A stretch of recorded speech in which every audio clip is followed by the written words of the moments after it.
Olá pessoal, tudo bom? Eu sou a Ana Karina Wagner e bem-vindos a mais um vídeo aqui do canal. E hoje vamos conversar mais um pouco sobre esse livro maravilhoso que é o Conde de Monte Cristo, do Alexandre Dumas. Para quem não sabe do que eu tô falando, tem um vídeo aqui no canal em que eu convidei todos vocês a participarem dessa leitura conjunta comigo. Então tem cronograma, que pode servir para você caso em outro momento você tenha interesse em fazer essa leitura, mesmo que não seja junto comigo, mas pode ser que um cronograma te interesse ali para você fazer essa leitura aí em um pouco mais aqui, umas 2 semanas mais ou menos. Tem também ali eu falando sobre a questão de grupo e tal, e também questão que essa aqui é a nossa primeira leitura conjunta, então fiquem ligados aqui que em breve vai ter vídeo aqui convidando vocês a participarem da próxima, que eu já posso dar um spoiler aqui que provavelmente será de Os Miseráveis ainda para esse ano, então fiquem ligados nisso, tá bom?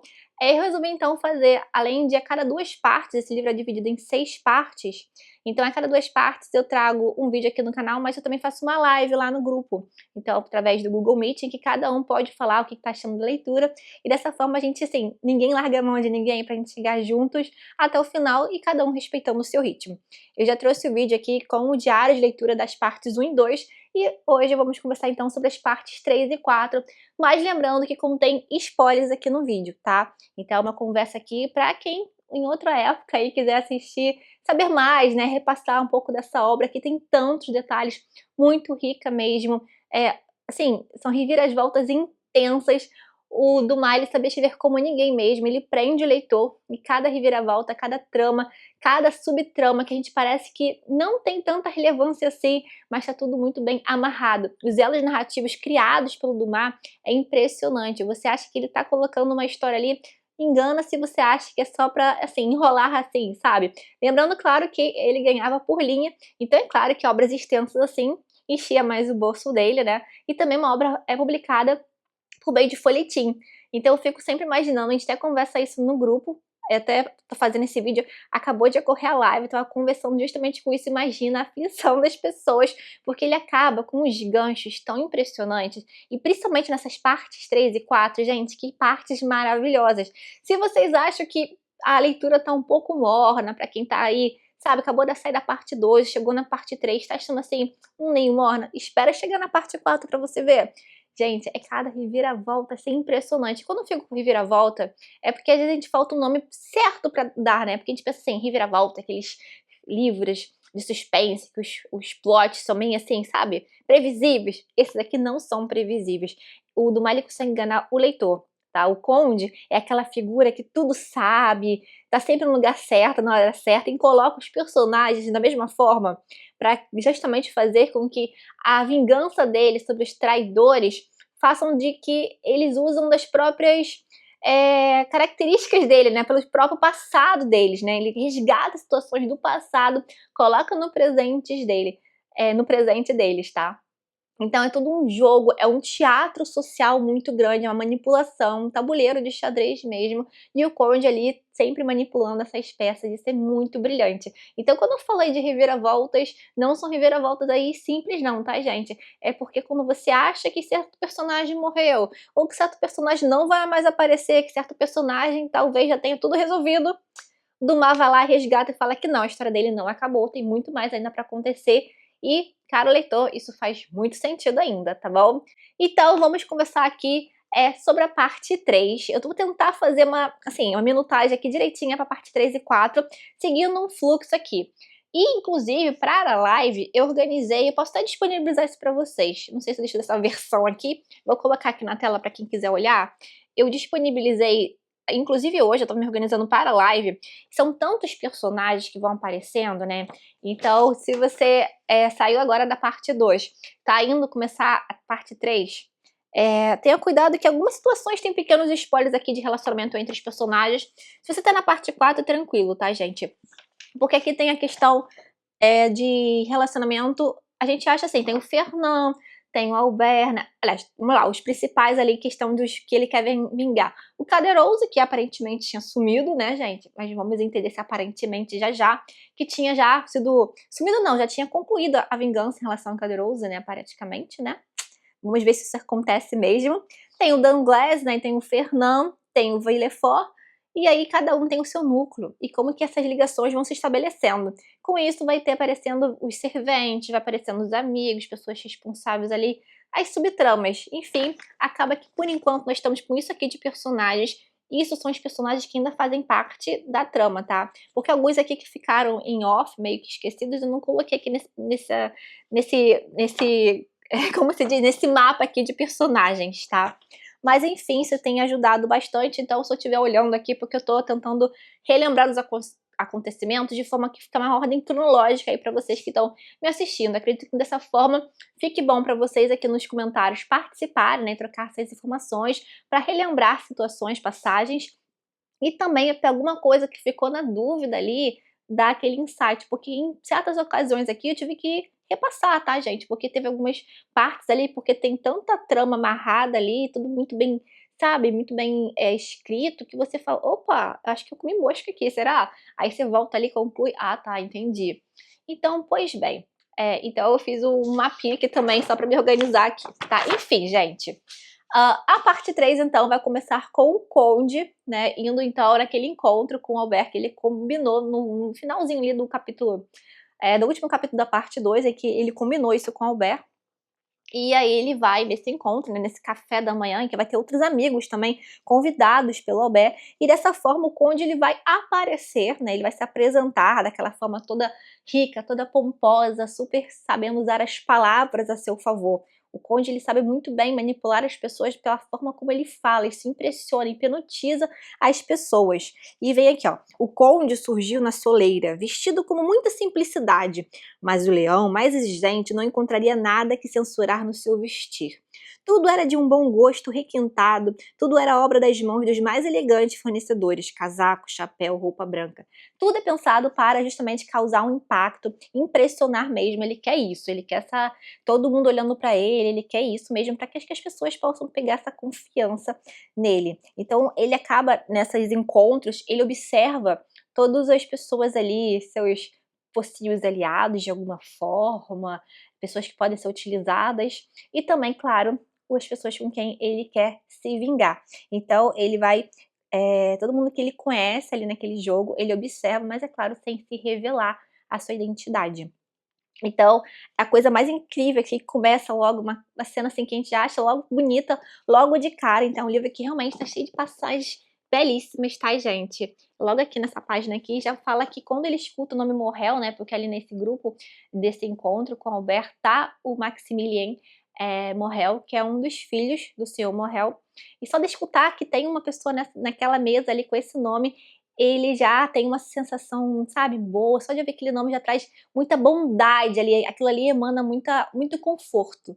Então é bom a gente ver um cara que quer se vingar, que tantos anos com essa situação de vingança, de tristeza, de tanta coisa de ruim, que, assim, sentimento assim de uma pessoa enganada, uma pessoa querendo vingança, aquele sentimento tudo pesado que traz, ainda assim, mesmo, claro, depois ele já ter ajudado o seu Morrel no capítulo, na parte 2 já, ainda assim, ele sente essa bondade nele. Isso é um alívio muito bom, tanto para o Conde quanto para o leitor. Então a gente não fica só naquela vibe pesada, então tem essa questão de aquele respiro, né, aquele alívio mesmo. Então ele sempre tem uma emoção muito grande, eu acho muito bonito esses encontros, sempre que acontece com alguém da família Morrel. E então, ele se apresentar à sociedade parisiense, né, com todo esse refinamento, ele vai observar então os conhecidos, e ele sempre com esse olhar enigmático, despertando a curiosidade de todos. Então, ele sabe usar todos os artifícios ali para hipnotizar. Olha, não sabiam se era uma farsa de Monte Cristo, mas tudo que saía da boca deste homem tinha, apesar do seu caráter original, uma simplicidade tão distinta que não se podia supor que estivesse mentindo. Por que ele iria mentir? Então as pessoas se perdem na hora de conversar com ele, não é qualquer um que consegue não. Então nesses momentos aqui a gente vai já vendo ele tendo um reencontro então com pessoas importantes ali, né, o que é o Fernand, o Villefort, então, e logo depois ele vai ter esse reencontro então com o Danglars. Então a gente vai vendo nessa parte 3 esses reencontros acontecendo. E uma coisa bem interessante é que quando ele reencontra, por exemplo, o Villefort, ele fala, como é que eu não percebi isso antes? Então a gente vê como que ele era tão inocente, né, aquele menino assim mais humilde e tal, que ele não via tanta maldade nas pessoas, e ele se depara que acha estranho porque ele não tinha visto isso antes, não percebeu que o cara era, né, mau logo de cara, tá. E também tem o reencontro com a Mercedes, então é uma coisa bem aguardada, né, como vai acontecer, e a princípio mostra que ela tem uma sensação, né, tem alguma coisa que incomoda ela naquela figura do conde. A condessa baixou a cabeça como que uma enxurrada de pensamentos ocultos. Lembrando que Mercedes é condessa porque ela casou com o Fernand. E o Fernand tem o título, né, de conde de Morcerf. Então, condessa e tal, só para repassando aqui, justamente a maneira de se referir aos personagens muda às vezes aqui, né? Então, Mercedes, condessa, senhora Morcerf e tal.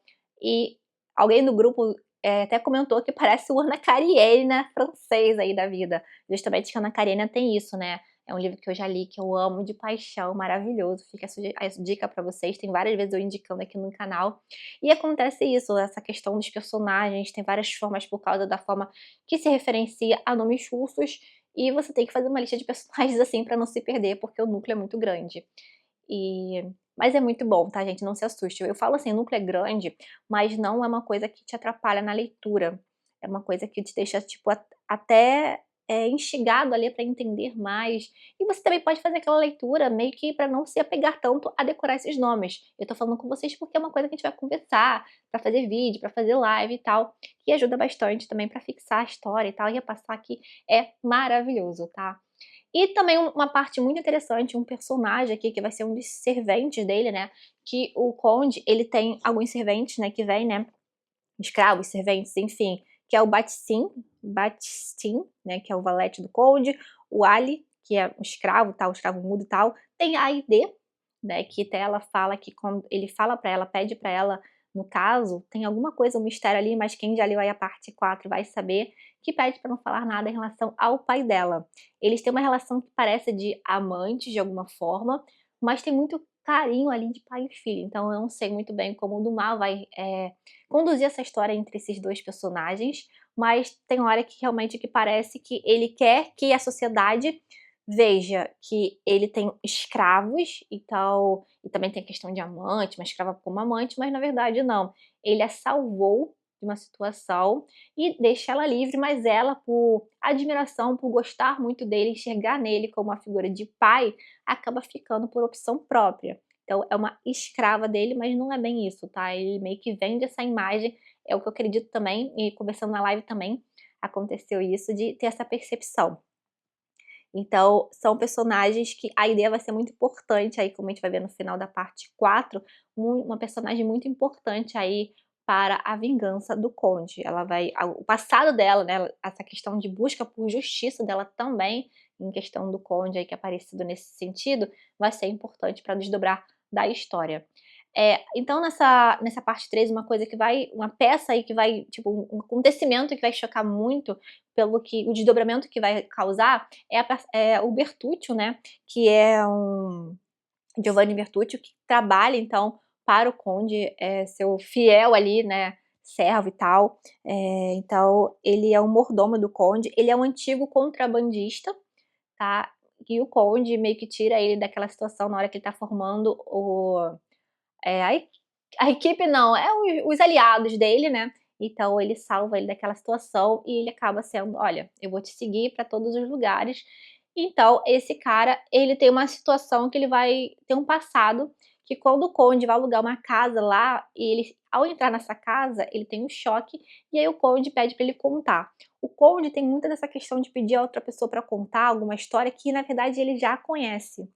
Então, isso é uma forma dele ver se a pessoa acredita para testar uma certa lealdade, mas também acaba do mal usando desse artifício para contar para o leitor o que está acontecendo. O Bertuccio, ele na verdade, ele tem um elo ali com o passado do Villefort.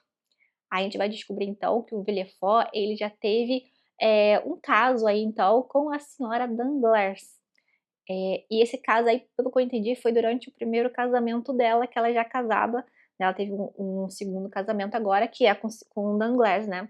Então eles tiveram um caso, E também antes disso, antes desse caso, peraí que eu já me antecipei rapidinho, pra ver se só pra vocês entenderem. Teve uma situação então do Bertucci com o irmão, que parece que o irmão morreu por conta de alguma negligência do Villefort, ele pediu ajuda ao Villefort, o Villefort meio que não quis fazer nada em relação a isso. Ele, por se vingar ali, ele meio que acredita que machucou não, que matou o Villefort. E ele, quando ele vai voltar, ele percebe como que é? Ele tenta matar, mas ele acha que matou, tá. Mas antes dessa questão, ele viu o Villefort, ele enterrar uma caixa no jardim. E aí a gente vai descobrir depois que essa caixa do jardim, segundo o Villefort então estava enterrando o filho que ele teve fora do casamento com a senhora Danglars.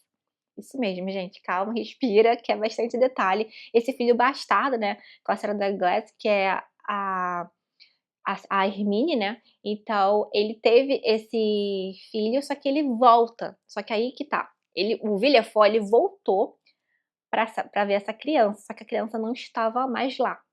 Essa situação não sabemos se o Conde conhece ou se só o Villefort vai saber, né, porque a gente vai saber essa história que ele voltou, ele contando da situação da criança, então repassando essa situação com a senhora Danglars, né, com a Hermine. Mas o Bertucci contando para o Conde, então, ele vai dizer que, teve essa situação e tal, e a gente vai saber então que o Bertucci ele pegou essa criança para cuidar. E, né, essa criança aí ela cresceu com uma pessoa muito ruim, né, então mesmo sendo cuidada pelo Bertucci, ele cresceu muito ruim, meio que se separa ali de alguma forma, então ele vem procurando esse filho, só que esse filho tá meio que, sabe, vivendo a vida erradamente. E essa criança depois a gente vai perceber, vai descobrir logo em seguida aqui que é o Benedetto, que o Conde ele vai trazer essa pessoa do nada ali, né, do nada não, que nada é do nada ali, principalmente do Conde, do Dumas e tal, escrevendo isso, ele vai trazer essa criança ali para se tornar o André Cavalcanti, e aí ele vai procurar um pai para essa pessoa. Na verdade o Conde tá usando esse enredo aí justamente, já pensando que tem a situação, o Conde sabe que o André Cavalcanti é o Benedetto, que é o filho adotivo então do Bertuccio, e que tem a ver com o passado do Villefort, né, então tem essa questão aí desse caminho aí que está sendo traçado aí para a vingança, então o Bertucci é uma peça, o Bertucci não, né, o Benedetto é uma peça, né, juntamente com o Bertucci, é uma peça ali para o passado do Villefort, então para ele se vingar de alguma forma. Até porque quando ele já começa a fazer certas coisas ali com o Danglars, eu acredito que na parte, na parte 4 ainda que nós vamos chegar, o Danglars depois ele vai perceber que esse cara vai ser um bom partido aí para a filha dele. Vamos ver, né. Então o Conde, ele sabe que ele é pai adotivo, então sim, do Benedetto, tá, e ele vai aproveitar essa história para manipular o Villefort. E eles acham então, até então, que o bebê morreu, tá, o Villefort e a Hermine, então isso vai pegar todo mundo muito de surpresa. O Danglars ele não sabe de nada, tá, pelo que eu entendi ali e tal. Então assim, essa questão é o que mais acontece de importante ali.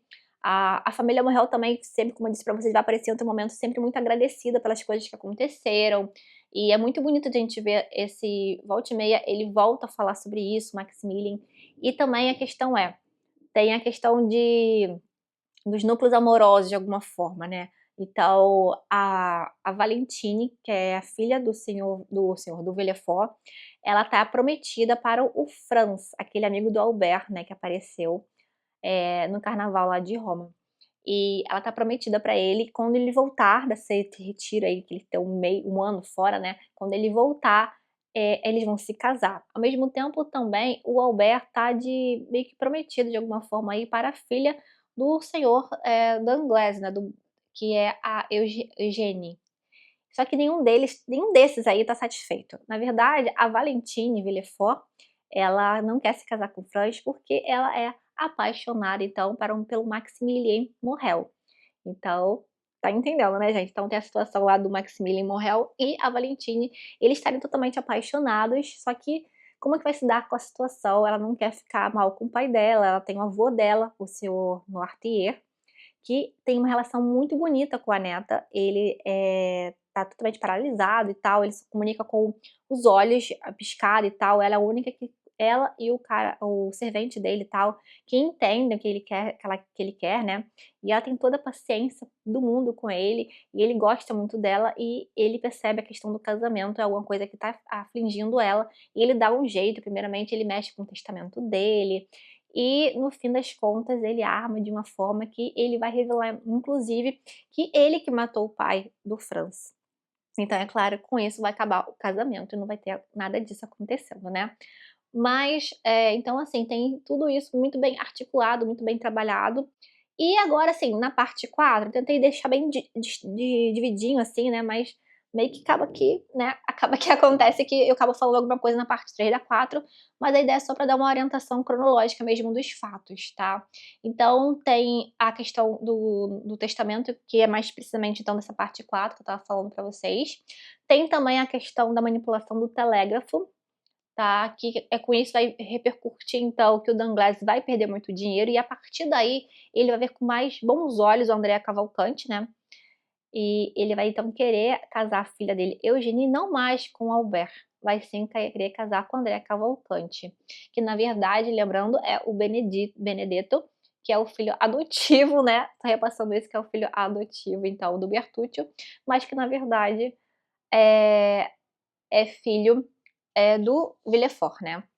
Enfim, aí temos aqui o Caderousse, né, uma coisa que faltou falar agora na parte 3, o Caderousse ele reapareceu, né, então quando o Bertuccio estava contando a história dele, ele vai ser falado ali que o Bertuccio, ele soube, ele estava meio que via a situação ali, vai sendo contada ali pra gente, que quando o Conde, na parte 2, ele dá a esmeralda para o Caderousse, a gente acha que tinha sido tudo resolvido, né, que ele estava só meio que: "Olha, eu como leitora ali, assim, a gente compra meio que a ideia, porque ele não foi um dos piores traidores, sempre foi um cara muito assim, não fez tantos conchavos na verdade, né, ele meio que não queria, meio que se fingiu que não viu as coisas, pra ele tanto faz, tanto fez, e a gente acha que quando ele vai contar o que aconteceu, como que estão, as pessoas, né, o Villefort, o Danglars e tal, o Fernand, quando ele conta isso para o conde disfarçado, né, do abade Busoni, e ele dá, de repente, como recompensa justamente porque ele dá uma prova ali que ele mudou de alguma forma, a gente compra essa ideia, só que agora no parte 3 e 4, principalmente no 3, né, já era pra ter comentado isso com vocês, mas relevem isso.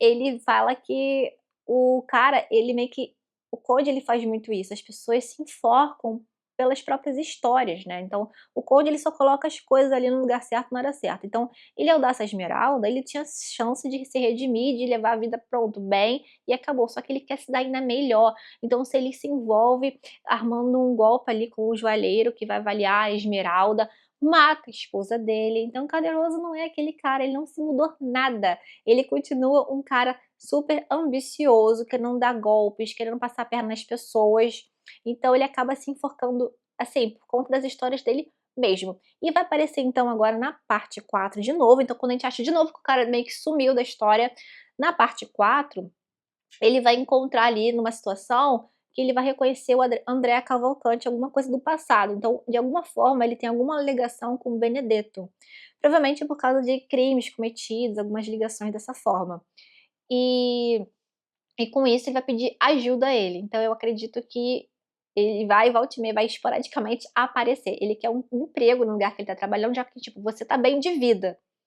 Fora que esse cara, o Benedetto, né, assumindo o papel de André Cavalcanti junto com o falso pai que o conde arrumou pra ele, o Major Cavalcanti, eles querem também enganar o conde de alguma forma, porque eles querem se dar bem, eles querem se dar assim: "Olha, não sei que história é essa, mas a gente tá ganhando dinheiro, mas a gente pode se dar melhor se a gente se juntar e descobrir que a situação é essa".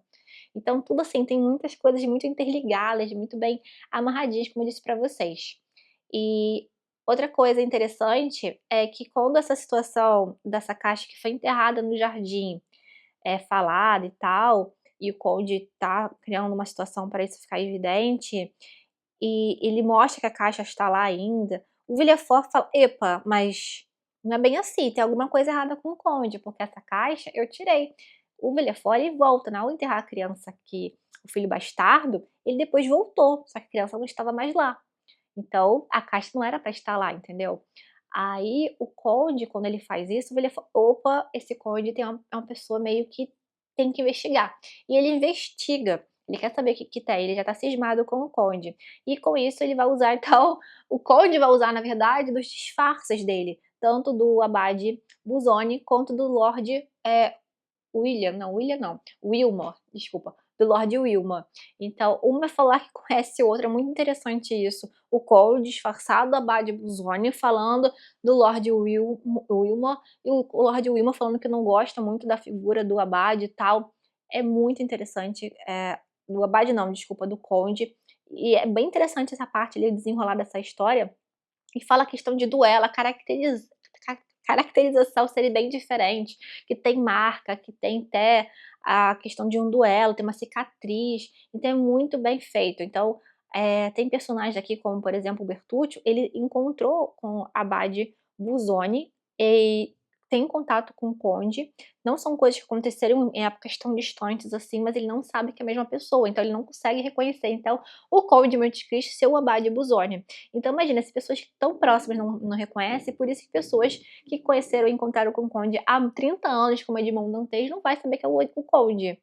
A não ser que a Mercedes esteja desconfiada de alguma coisa, que eu não sei como, vamos saber aí melhor, mas ela tá sempre assim, cismada com ele. Então, inclusive, quando ela consegue convencer, né, quando Albert consegue convencer do conde participar de um jantar, um baile, na verdade, um baile de verão oferecido pela Mercedes, aí lá, esse encontro por eles, a gente percebe que deixa os dois meio incomodados.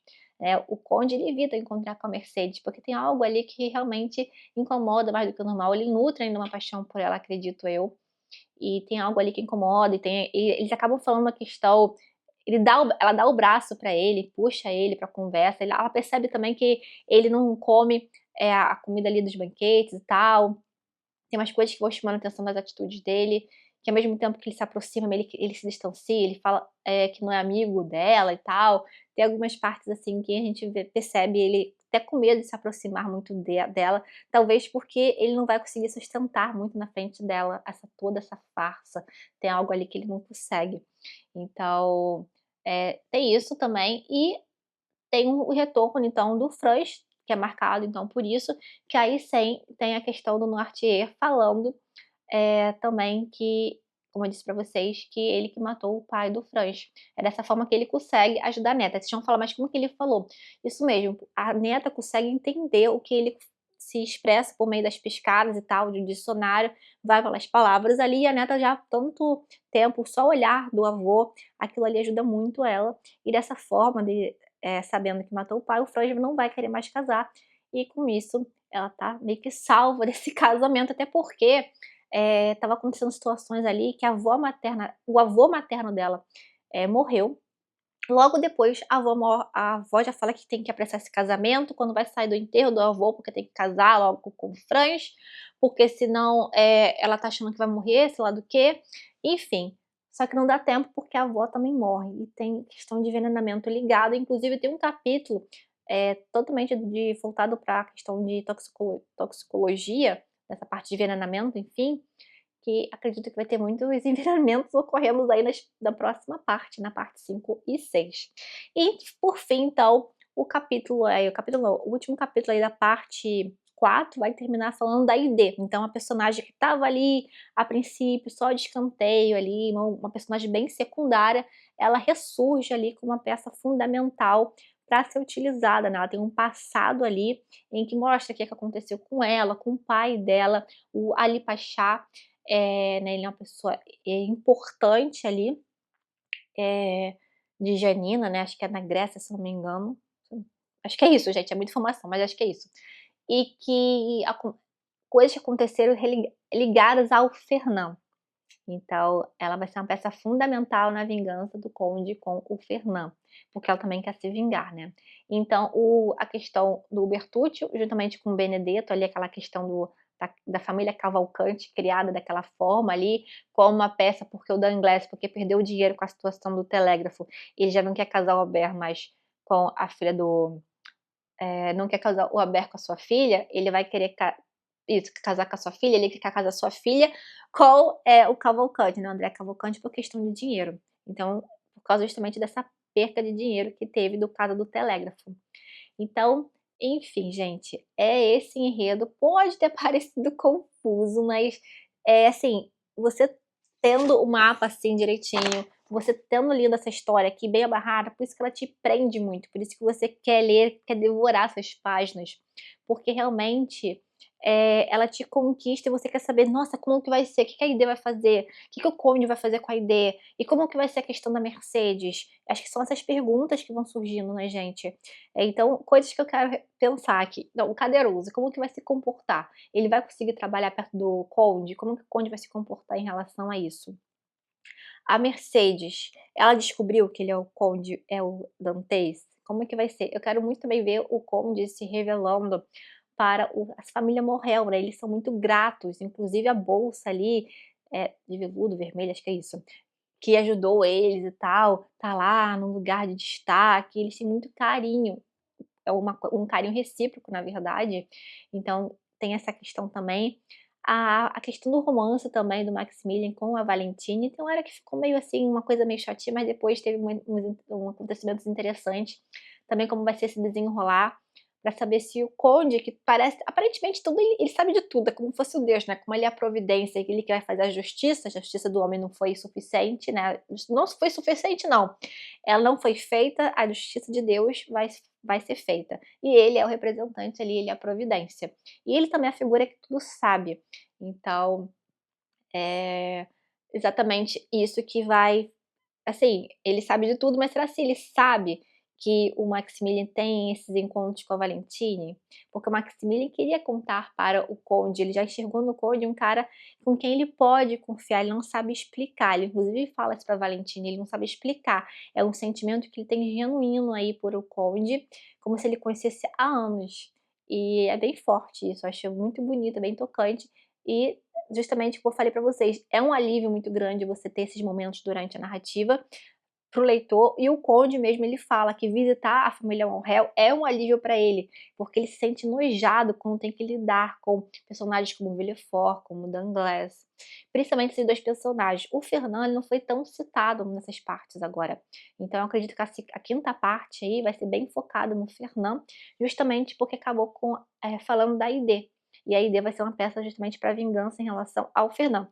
São achismos meus, tá, gente? Acredito que é isso, gente. Acho que eu falei bastante aqui sobre o parecer aqui, um diário de leitura aqui pra gente conversar. Espero que vocês conversem aqui comigo, troquem ideias, podem perguntar, e eu vou falando que dentro do que eu souber responder, tá? Então fiquem à vontade aqui pra gente trocar informações sobre essa leitura, que tá, assim, maravilhosa, muito rica mesmo.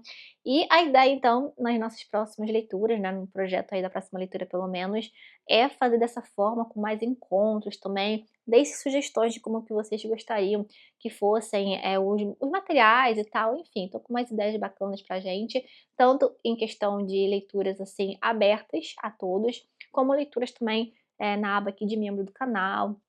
Enfim, gente, planos aí que eu espero que vocês gostem e que acompanhem junto comigo, tá? Vai ser um grande prazer ter vocês junto comigo, tá? Além aqui dos comentários também, que eu gosto muito dessa conversa, vocês sabem disso, que o nosso vídeo termina, mas o nosso bate-papo não, ele continua sempre aqui nos comentários, tá bom, pessoal? Olha, um beijo enorme, tchau, tchau, até o próximo vídeo.